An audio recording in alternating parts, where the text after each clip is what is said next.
an alleged drug dealer in Copenhagen, received an unwanted surprise for Christmas when he jumped into the back of a taxi with about 1,000 joints on him, only to find it was a police car.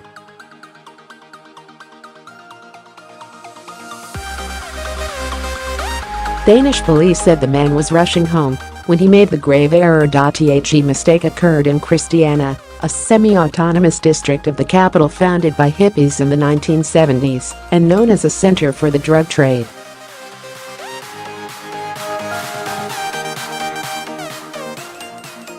Police said the man could face a custodial sentence.The full statement from the force earlier in the week read, "Last night a cannabis dealer from Christiania who wanted to get home quickly got into a taxi.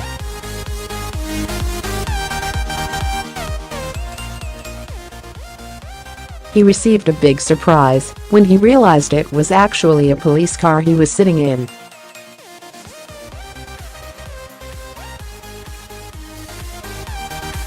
The police officers were happy to see him since he was carrying around 1,000 joints.